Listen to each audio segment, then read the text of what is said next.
ni mwanafunzi wa ufundi wa magari, kwa hiyo leo anamwomba Mungu amsaidie pindi ambapo anaenda kufanya mtihani wake wa mwisho, basi akafanya vizuri zaidi. Ninapoenda kufanya mtihani wangu wa mwisho leo, fungua akili yangu, unajua wapi nilipotokea, unajua mapambano yangu vizuri sana. Ninapotoka hapa niongoze, nilinde, naenda kinyume na usumbufu wote ule. Lakini pia Mungu mbariki Boss Landi kwa kunipa hii nafasi. Wabariki marafiki zangu, wafanye niwe nao pamoja wakati wa mafanikio yangu. Shalewa anaishi vizuri sana na watu mtaani. Kila mtu anampenda kishenzi yani. Hata ofisini wafanyakazi wenzake wakimuona tu, basi linapigwa shangwe la kutosha mno. Huyu mchizi hapa anaitwa Lanley, ndio bosi wa hapa. Huyu alimpokea hapa garage na leo anafanya mtihani wake wa mwisho. Akifaulu tu hapa Shalewa atakuwa fundi kamili. Kwa hiyo akapewa gari kulitengeneza hapa. Sasa kabla ya yote, Shalewa anakumbuka siku ya kwanza kabisa alipofika hapa. Alipokelewa kwa upendo mkubwa sana na boss Lanley. Shalewa hakuwa na sehemu ya kwenda kula wala kuishi. Kwa hiyo alikuja hapa kutafuta kazi ya kufanya ili walau apate chakula tu, maana kula kwake ni mtihani aisee. Lanley alichokifanya akampa kazi kabisa na atakuwa anamlipa pesa kidogo ya kula, na kama haitoshi akampa na sehemu ya kulala kabisa kuanzia leo. Shalewa alishukuru kishenzi unaambiwa, maana alikuwa anaishi maisha magumu sana huko mtaani. Lanley akampa pesa kale ili akirudi hapa aanze kuchapa kazi. Shalewa alishukuru sana aisee. Kakutana na binadamu mwenye moyo wa malaika. Si mnajuaga hiyo hali eh? Shalewa alifanya kazi kwa uchungu mkubwa mno, maana anataka faulu huu mtihani ili awe injinia rasmi wa magari. Huyu mchizi hapa anaitwa Kevin, anaishi na mpenzi wake Toyin. Mchizi ni tajiri mkubwa mno na anapenda sana kuwekeza huyu, lakini Toyin anapenda sana pesa na kuishi maisha ya kifahari, kitu ambacho kimemfanya Kevin upendo upungue kabisa kwa Toyin. Kevin anashare kwenye garage ya Lanley, kwa hiyo leo anaenda kuitembelea huko. Toyin naye akaomba kama vipi aungane naye ili akaangalia maendeleo yake. Noma sana ise. Shalewa alipambana kishenzi kuitengeneza hii gari na nini, hatimaye ikakaa sawa kabisa. Alishangilia unaambiwa, na hiki alichokifanya bila shaka amekuwa injinia rasmi sasa. Kila mtu alikuwa anampongeza Shalewa, hatimaye amekuwa injinia rasmi wa magari. Wakati wanasherekea hapa, Kevin na mpenzi wake wakafika eneo la tukio. Mcheza akashangaa, shangwe linapigwa kivipi hapa, maana hajawahi kabisa kulishuhudia kabla. Lanley akasema wanasherekea kumpata injinia wa kwanza wa kike hapa. Toyin haelewi mwanamke anawezaje kuwa fundi wa magari. Sijasema vibaya, lakini mwanamke hajaumbwa kufanya kazi ngumu. Lanley akawaita wafanyakazi wake wote wakutane na bosi wao, lakini alipofika hapa Shalewa akashangaa kishenzi kumwona Toyin. Toyin naye akashangaa kumwona Shalewa hapa, yani haamini macho yake. Kila mtu haelewi ni nini kinaendelea hapa. Ukimya mzito katanda eneo la tukio. Sasa tukarudishwa miaka mingi nyuma, kumbe hao watu ni ndugu bana. Lakini Toyin yeye amelelewa kwa familia ya kitajiri tofauti na Shalewa, kwa hiyo Toyin akawa anampelekesha kishenzi Shalewa. Hata Shalewa akipata kazi itakomfanya aingize chochote kitu, lazima Toyin aende kumharibia tu. Kifupi, Toyin hataki kabisa mafanikio ya Shalewa. Toyin akawa anampiga kishenzi Shalewa, anamtaka afanye kazi bila malipo na nini, vitu kama hizo mtu wangu. Sasa familia yake Toyin ilitoaga pesa nyingi sana ili kusaidia matibabu ya mama yake Shalewa. Kwa hiyo Toyin akamchukua Shalewa kutoka kijijini ili aje amsaidie kufanya kazi. Sasa Shalewa alikuja hapa mjini ili asome, lakini pia afanye kazi huko nje, lakini mambo yamekuwa tofauti kabisa. Toyin anataka alipe juu ya kila ambacho familia yake imegharamika kwa mama yake Shalewa. Noma sana ise. Kipindi hicho Toyin alikuwa anasoma chuo, kwa hiyo akawa anaishi na Shalewa kwa chumba kimoja. Hata akitaka kuja mpenzi wake Toyin lazima Shalewa ampikie ise. Noma sana unaambiwa. Huyu mchizi anaitwa Beni, ni mpenzi wake Toyin. Alipokionja chakula likisifia kishenzi ise, akasema binamu yako anajua sana kupika. Hiki kitu kilimchoma kinoma Toyin, hadi akahisi pengine Beni anatembea na Shalewa. Toyin ana wivu akipuuzi mno. Kutokana na sifa alizozitoa Beni kwa Shalewa zikamfanya Toyin apate wivu, akamkaba kishenzi Shalewa, kisha akamfukuza nyumbani kwake kabisa. Anaona hapa anaweza kuibiwa mwanaume hivi hivi. Kuanzia hapo maisha ya Shalewa akawa magumu sana, hana sehemu ya kulala wala sehemu ya kula, akawa anatangatanga mtaani tu. Sasa kila akikumbuka hiki kitu, Shalewa anaumia kishenzi unaambiwa. Lanley akamtambulisha Shalewa kwa Kevin na nini, kisha Kevin akatoa pongezi nyingi mno kwa Shalewa. Toyin akasema mwanamke gani anataka kuwa fundi magari? Kevin akampuuza mpenzi wake, akasema wafanyakazi wenzako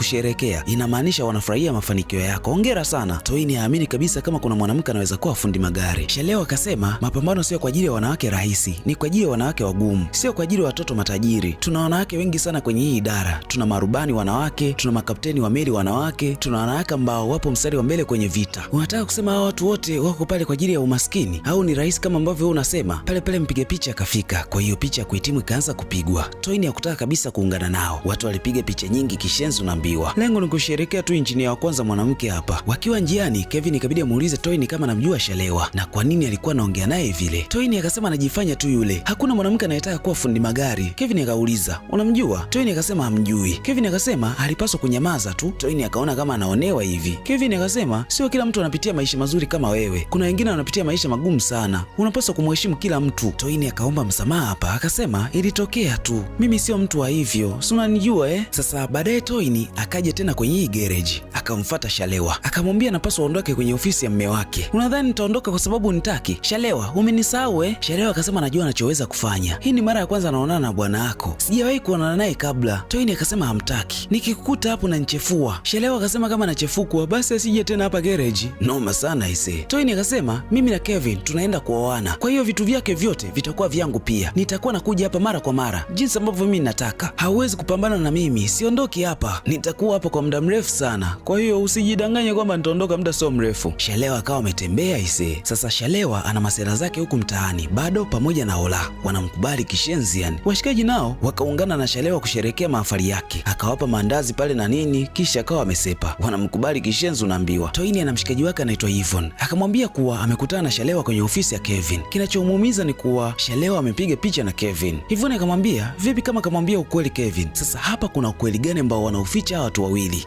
Tutaujua huko mbele mtu wangu. Ili kuzuia haya mambo, Yvonne akamtaka waende pamoja kumfukuza Shalewa. Sasa wakafika hadi ofisini kwa Lanli. Wakamtaka amfukuze Shalewa na nini? Lanli haelewi kwa nini afanye hivyo. Lakini Toini akasisitiza kuwa anahitaji Shalewa aondoke hapa. Lanli hakutaka hicho kitu kitokea ise. Maana huyu ni muhitimu wake wa kwanza mwanamke. Sasa Toini na rafiki yake walipotoka, Lanli akamuita Shalewa. Akataka kujua kama anajuana na Toini. Shalewa akasema hamjui. Kuna shida gani kwani? Amekuja hapa nataka nikufukuze kazi. Au kwa sababu ya kile kilichotokea siku ile sitarudia tena bosi. Lanli akataka awe makini tu na hata mfukuza kazi. Toini akasema atatumia kila njia ili Shalewa akae mbali na mwanaume wake. Wasipokubali kumfukuza lazima afanye jambo jingine. Noma sana ise. Sasa zile picha za mahafali siku ile zikawa zimetoka. Wakati Kevin anazitazama hapa akaja Toini. Akasema anataka achague picha moja ambayo ataichapisha na iweke ofisini kwake. Akamwomba Toini amsaidie kuchagua na nini vitu kama hizo mtu wangu. Toini akauliza, "Lazima uwepo kwenye hii picha kwani?" "Ndiyo, mimi ni bosi wao. Nadhani hii ndo nzuri zaidi kuliko zote." Toini hakutaka kabisa kujisumbua. Akamwacha achague mwenyewe tu. Toini iliwahi kuleta wazo la biashara kwa Kevin ili apewe pesa awekeze. Kevin akamtaka kama vipi aandike proposal kisha lete hapa ajue kwa undani zaidi kile ambacho anakifikiria kichwani kwake. Toini haamini kabisa kama yeye anaweza kumwandikia mpenzi wake proposal ili apate pesa amtaji. Kevin akasema huo ni utaratibu wake wa kazi tu, iwe rafiki yake, mwanafamilia, hata mpenzi wake, haubadiliki. Mtu yoyote anayetaka niwekeze kwenye kitu chochote kile lazima niandikie proposal. Hapo naweza kuwekeza nikijua nitarudisha vipi pesa yangu. Hata ile garage ambayo tulienda siku ile, yule ni rafiki yangu. Tulimaliza wote chuo kimoja. Akaniletea wazo, nikamwambia niandikie proposal. Aliponiletea nikaelewa. Nikaona alichokuwa nakiona pia, lakini baadaye nikawekeza pesa yangu, akafungua garage nchi nzima. Sio kwamba ana pesa tu, ananipa utajiri na mimi pia. Unamaanisha nini? Andika proposal. Toini haamini kabisa kama anaweza kumwandikia mpenzi wake proposal. Lakini mchiza amekaza atoi pesa bila proposal. Toini akatoka kwa hasira unaambiwa. Akasema kama anataka proposal basi atamwandikia. Siku nyingine tena Kevin akaja kuonana na Lanli, lakini akakutana na Shalewa hapa. Akamuuliza anaweza vipi kufanya kazi eneo ambalo anazungukwa na wanaume. Akasema hapa wanafanya kazi kama familia, kwa hiyo wanaenjoy tu. Kevin akauliza, "Kwa nini msichana mzuri kama wewe unafanya kazi ya garage wakati kuna kazi rahisi nyingi tu huko?" Shalewa akauliza, "Kwa nini mnadharau sana wanawake?" Kevin akasema, "Wanaume tulivyo, tunatamani wanawake wafanye kazi rahisi kwenye maisha yao." Wakati wanaongea hapa, Lanla akaingia. Kwa hiyo ikabidi waende ofisini wakazungumze vizuri. Toini akiwa na peruzi mtandaoni akatumia picha za Kevin amesimama na Shalewa. Alimaindi kishenzian. Akasema alijua tu lazima kuna kitu kinaendelea kati ya Shalewa na Kevin. Huku Kevin akawa anamuulizia Shalewa. Akaambia ni mtu mwema sana na anaishi vizuri na wenzake. Alifikaje hapa? Lanla akasema alipokuja hapa alijua ni wale wezi tu, lakini alipomwangalia machoni akaona ile njaa ya kubadilisha maisha yake. Niliongea naye hadi hivi sasa najivunia kutengeneza moja mafundi bora kabisa. Kevin anaonekana kuvutiwa sana na Shalewa. Lanla akasema Shalewa ni mtu wa tofauti sana. Hata kama ikitokea mfanyakazi mmoja wapo amepata tatizo hapa, basi yeye ndo anakuwa mtu wa kwanza kujitoa kwa ajili yake. Lakini kama haitoshi, mke wangu akitaka kuondoka nyumbani, huwa anamuita Shalewa kakae na watoto. Ni mtu mwema sana huyu. Kevin anazidi kuvutiwa na tabia za Shalewa tu. Hata Lanli alilijua hili. Karibu kwenye bonge moja la tambala mtu wangu linaitwa Managing Director. Mimi naitwa Rio na hii ni Zero TV. Usiache kusubscribe, kucomment, kushare na kubonyeza alama kengele ili uwe sehemu ya familia hii kubwa. Lakini kukumbusha tu kwamba Aprili 12, 2026 nitaachia tambala langu safi kabisa linaitwa My Demon. Kwa hiyo ili uwe mtu wa kwanza kabisa kuiona hii kazi, hakikisha una subscribe na kubonyeza alama kengele kwenye YouTube channel ya Nyotaflix. Hebu kula chuma hicho kwanza kama kionjo tu kabla ya filamu kamili kutoka.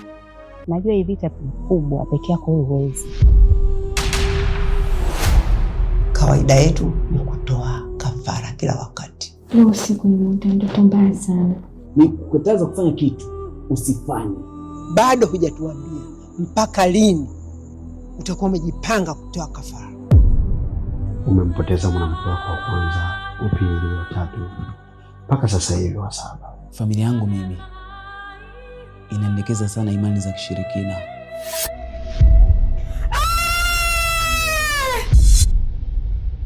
Sitaki tena mambo ya utamaduni, sitaki mambo ya mizimu, sitaki chochote kuhusiana na mambo ya utamaduni. Inabidi umwambie mke wako ukweli. Hapa hakuna kutoka kwenye mizimu. Mizimu lazima iendelee. That's why we're drinking here. In heaven there is no beer. Sitaki kukuona Nasa. Sitaki kukuona. Sitaki. My demon, my demon. Taswira iliyogoma kuniacha. My demon, my demon, yeah. Salaba wa mateso lini utaondoka? My demon, oh. Taswira iliyogoma.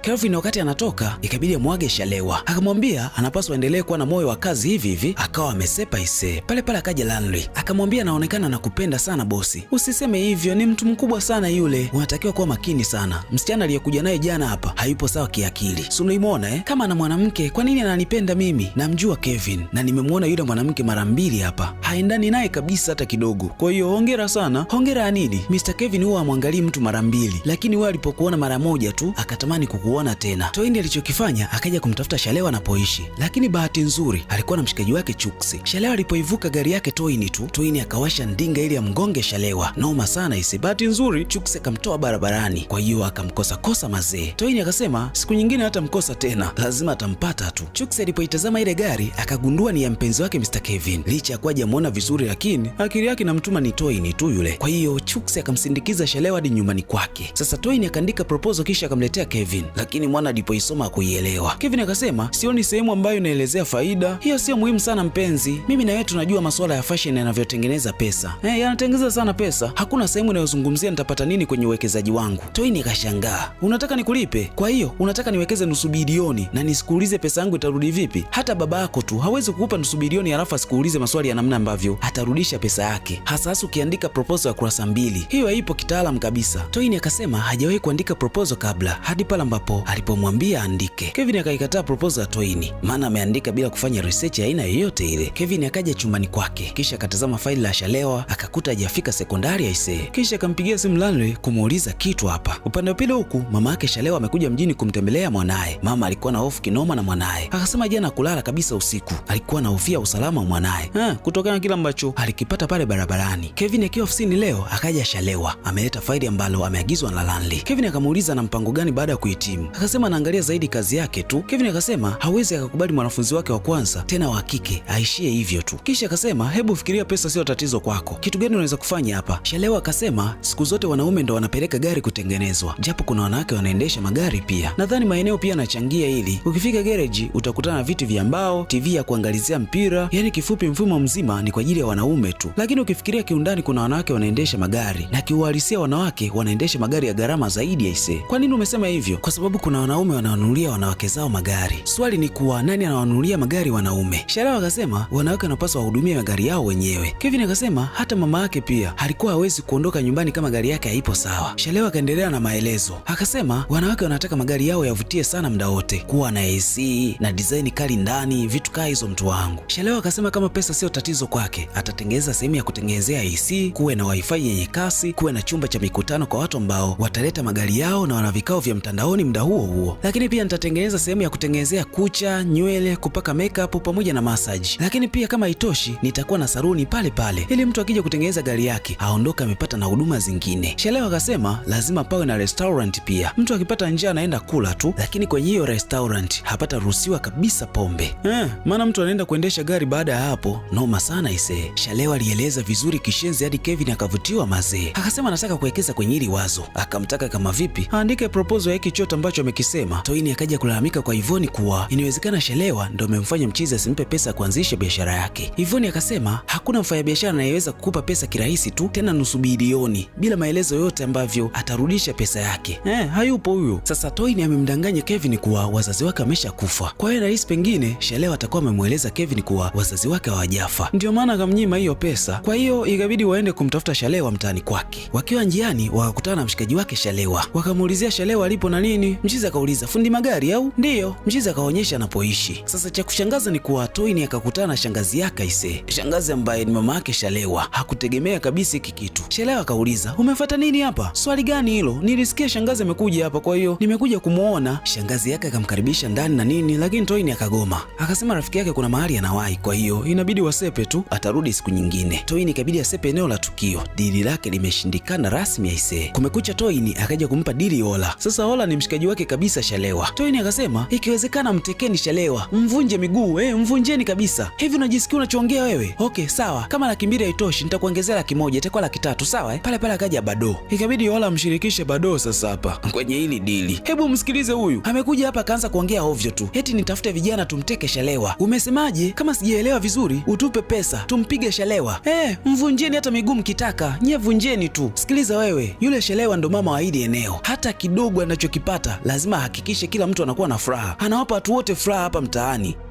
Washikaji wakataka wamuungie yeye. Ukiishi vizuri na watu hakuna kibaya kitakachokutokea. Toini akatembea hapa eneo la tukio. Noma sana ise. Toini akaja kwa rafiki yake Ivoni, hajui afanye nini hapa. Ivoni akasema, "Vipi kama anamuwaza sana na hana hatia yoyote ile?" Toini akasema ni kweli. Inawezekana anawaza tu na hakuna chochote ambacho Shalewa anakifanya na mume wake. Bora hangaike na mahusiano yake tu kuyatengeneza. Ivoni akasema, "Mjali mpenzi wako, tumia kila njia kumkamata. Mbembeleze kama mfalme." Toini akaungana na Ivoni hapa. Akasema akimaliza zoezi lake tu lazima ampe hiyo pesa na atamwomba msamaha pia. Shalewa aliandika proposal nzuri sana ise. Licha kwa kuenda shule lakini kaiandika vizuri kumshinda hata Toini. Kevin alivutiwa sana na proposal ya Shalewa. Kwa hiyo akatamani kuwekeza kwenye wazo ambalo Shalewa amelitoa. Wazo likawa limepita. Hadi Shalewa kuamini. Kwa nini mchizi anafanya haya yote kwake wakati kuna mafundi wengine bora kuliko yeye? Kevin akasema, "Wewe ni wa tofauti sana. Natamani kukufahamu zaidi. Sitaki kutumia pesa yangu kwenye hili. Na ukweli ni kuwa umebarikiwa na una kipaji kikubwa mno. Kama usingekuwa na kipaji, nisingeweka pesa zangu kwako. Lakini bado ningetamani kukujua zaidi." Shalewa akauliza, "Una mpenzi na ni mzuri kuliko mimi. Nina kitu gani cha ziada ambacho kinamzidi mpenzi wako wakati mimi ni fundi magari tu wa kawaida?" Kevin akasema mahusiano yake na Toini yanaelekea kuisha. Kwa hiyo akamtaka sijali kuhusu hilo. Shalewa akasema hawezi kufanya hivyo na hataki kuwa mchepuko wa mtu. Sasa Toini akamkuta Kevin anapitia proposal ya Shalewa. Akataka kujua nini ambacho alikuwa anafanya. Akasema alikuwa anapitia proposal ya rafiki yake tu mmoja hivi. Toini akashtuka. "Unataka kuwapa pesa watu kwa ajili ya biashara zao wakati hujanipa mimi ya kwangu?" Kevin akachukua faidi lake kisha akatoka chumbani. Toini naye akaunga. Mchizi akampigia simu Shalewa ili wakutana ise. Kwa hiyo akapanda ndinga kisha akawa amesepa. Akamwacha Toini anapiga makelele tu hapa nje. Kweli bana, Kevin akaja kumchukua Shalewa hapa mtaani kwake na nini. Akasema anataka kutoka naye tu, lakini Shalewa akakataa. Hataki kuumiza moyo mwanamke mwingine ise. Mchizi akampa faili lake aelezee ukurasa wa 4 wa proposal yake pale na nini. Mwisho Shalewa hakubali kuingia kwenye gari. Mchizi akaja kuenjoy maisha na Shalewa huku. Aliikosa furaha kwa Toini, lakini mwana akaipata kwa Shalewa. Noma sana ise. Leo bahati mbaya Toini akalifuma faili la Shalewa. Alimaindi kishenzi yani. Akamfuata Kevin kwa hasira. "Hiki nini? Kimetoka kwa Shalewa, si ndio? Umepata wapi hiki kitu? Kwa hiyo ulihisi utanificha? Kevin, umekuwa ukinizunguka unaenda kuonana naye. Ulienda wapi jana usiku? Ndio sababu wewe kurudi usiku sana, si ndio?" "Toini, hauna haki ya kukagua vitu vyangu nikiwa nimelala." Toini akamlamba kofi Mchizi. "Unawezaje kunisaliti kwa yule maskini? Yule ana kitu ambacho wewe hauna." "Umesemaje Kevin?" "Siwezi kuishi na mwanamke ambaye hajiamini. Umekuwa ukimfuatilia kila siku, naelewa kila kitu. Umeisoma hii proposal? Nadhani hujafanya hivyo. Licha kwa hajaenda sekondari, lakini ameandika vizuri kuliko wewe ambaye una masters. Sitaweza kuwa na mwanamke ambaye hajiamini na anaogopa kivuli chake mwenyewe." Toini akampa nyingine ya taya. Mchizi akatamani kumchapa moja takatifu, lakini sasa roho inamzuia. "Unataka kunipiga? Nipige kwa sababu yule maskini. Unataka kunipiga kwa sababu yule maskini? Nipige sasa." Toini akapandwa na wazimu na mbiwa, akamwagia maji Kevin. Ningekuwa mimi pale.